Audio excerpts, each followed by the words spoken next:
नमस्कार दोस्तों, स्वागत है आपका मेरे YouTube चैनल मृग पानी में। तो दोस्तों, आज मैं आपको बताऊंगा ऋषि कंडू के 907 साल संभोग करने के रहस्य के बारे में।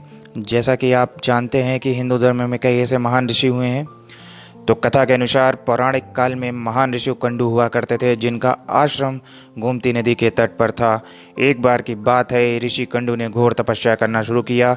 वो तपस्या में इतना लीन हो गए कि उन्हें किसी भी चीज़ का आभास ही नहीं होता था। इस तरह ऋषि को तपस्या में लीन देखकर देवराज इंद्र हमेशा की तरह घबरा गए। उन्हें यह डर सताने लगा कि कहीं ऋषि कंडू उनका स्वर्ग का सिंहासन छीन न लें। इसी डर के परिणाम स्वरूप इंद्रदेव ने ऋषि कंडू की तपस्या भंग करने के लिए प्रमलोचा नामक की अप्सरा को पृथ्वीलोक पर भेजने का निश्चय किया। एक संध्या नृत्य के बाद इंद्र ने प्रमलोचा को अपने पास बुलाया। फिर उसने अपनी सारी योजना बताई। इंद्र की योजना के मुताबिक पृथ्वीलोक के लिए प्रमलोचा प्रस्थान कर गई। पृथ्वीलोक पर प्रमलोचा सीधे वहां पहुंची जहां ऋषिकंडू तपस्या में लीन थे। फिर प्रमलोचा ने अपनी शरारतों से ऋषिकंडू का ध्यान तोड़ दिया। उसके बाद जैसे ही ऋषि की नजर प्रमलोचा पर पड़ी तो वे उसके रूप और सौंदर्य को देखकर उस पर मोहित हो गए और उसे अपने साथ लेकर मंदराचल पर्वत की गुफाओं में चले गए। उसके बाद ऋषिकंडू प्रमलोचा के सौंदर्य में इतना खो गए कि वे 100 से अधिक वर्षों तक उसके साथ भोग विलास करते रहे। 100 वर्ष बाद एक दिन अप्सरा प्रमलोचा ने ऋषिकंडू से कहा कि हे ऋषि, अब मैं स्वर्गलोक वापस जाना चाहती हूँ, इसलिए आप मुझे खुशी खुशी विदा कीजिए। अप्सरा के मुख से जाने की बात सुनकर ऋषि उदास हो गए और उन्होंने कहा कि देवी, अभी थोड़े दिन और रुक जाती तो अच्छा होता। ऋषि को उदास देखकर अप्सरा पृथ्वीलोक पर और रुकने को मान गई। फिर ऋषि कंडू ने अगले 100 वर्षों तक उसी गुफा में अप्सरा के साथ भोग विलास किया। फिर 100 वर्षों के बाद पुनः प्रमलोचा ने ऋषि कंडू से कहा, हे मुनि, मुझे पृथ्वीलोक पर आए बहुत समय हो गया है। अब तो मुझे आप स्वर्गलोक जाने की आज्ञा दें। ऋषि कंडू उसकी बात सुनकर फिर व्यथित हो गए, बोले, हे देवी, अभी कुछ समय और रुक जाओ, फिर चले जाना। इस तरह कई 100 वर्ष बीत गए और जब भी अप्सरा प्रमलोचा स्वर्गलोक जाने के बाद ऋषि से कहती तो वो किसी तरह उसे मना लेते। और अप्सरा ऋषि के श्राप से भी डरती थी कि कहीं क्रोध में आकर ऋषि कंडू उसे श्राप न दे दें। उधर महर्षि के काम वासना में लिप्त होने से अप्सरा के प्रति उनका प्रेम नित्य दिन बढ़ता ही जा रहा था। तपस्या पूजा पाठ का त्याग कर दिन रात ऋषि कंडू भोग विलास में ही डूबे रहते थे। एक दिन की बात है, ऋषि कंडू बड़ी तेजी से अपनी कुटिया से निकल रहे थे। तभी प्रमलोचा उनके पास आई पूछने लगी, मुनि, आप कहाँ जा रहे हैं? तब ऋषि कंडू ने कहा कि हे बद्री, दिन अस्त हो चुका है, अतः मैं संध्या उपासना के लिए जा रहा हूँ। अगर ऐसा नहीं किया तो मेरा धर्म नष्ट हो जाएगा। यह सुनकर प्रमलोचा मुस्कुराए बिना न रह सकी और बोली, सब वेदों के ज्ञाता, इतने वर्षों में क्या आप पहली बार सूर्यास्त हुआ है?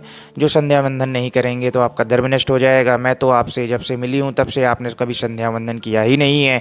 इस प्रकार के वचन सुनकर ऋषि कंडू बोले, हे बद्री, नदी के इस सुंदर तट पर आज सवेरे ही तो तुम आई हो। मुझे भली भांति स्मरण है, मैंने आज ही तुमको अपने आश्रम में प्रवेश करते देखा था। अतः अब दिन के समाप्त होने पर संध्या काल हुआ है। मुझे तो लगता है कि तुम मेरा उपहास कर रही हो।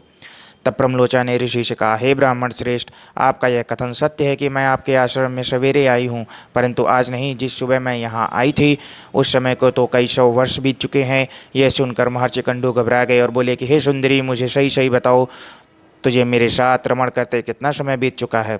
तब प्रमलोचा ने बताया कि आपको मेरे साथ रमण करते हुए 907 वर्ष 6 महीने और 3 दिन हो चुके हैं। यह सुनकर ऋषि कंडू हैरान हो गए और बोले, हे प्रिय, क्या तुम सत्य कह रही हो या फिर मेरे साथ कोई मजाक कर रही हो? मुझे तो ऐसा प्रतीत होता है कि मैं तुम्हारे साथ एक ही दिन रहा हूँ। तब प्रमलोचा बोली कि हे ब्राह्मण, मैं आपसे झूठ कैसे बोल सकती हूँ, वो भी उस समय जब आप अपने धर्म मार्ग का अनुसरण करने के लिए तत्पर होकर मुझसे पूछ रहे हो। मैं यहाँ किसी के कहने से आई थी। ऋषि, आप क्रोधित न हो तो मैं आपको सारी घटना का सत्य बताती हूँ, परंतु हे ऋषि, मेरा इसमें कोई दोष नहीं है, इसलिए मुझे क्षमा कर दीजिएगा।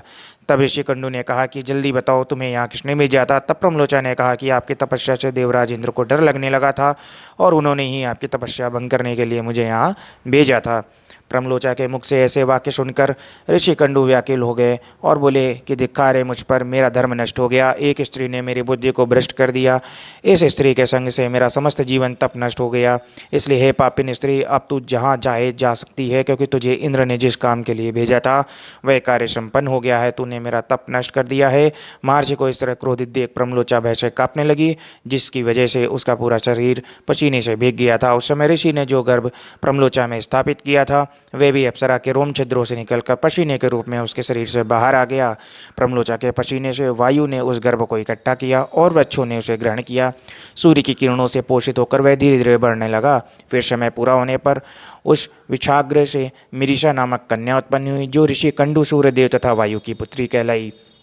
तो दोस्तों, इसी के साथ मैं अपनी इस रोचक कहानी का समापन करता हूँ। अगर आपको मेरी कहानियाँ अच्छी लगी हों तो कृपया मेरे चैनल पर बने रहें, लाइक शेयर सब्सक्राइब ज़रूर करें।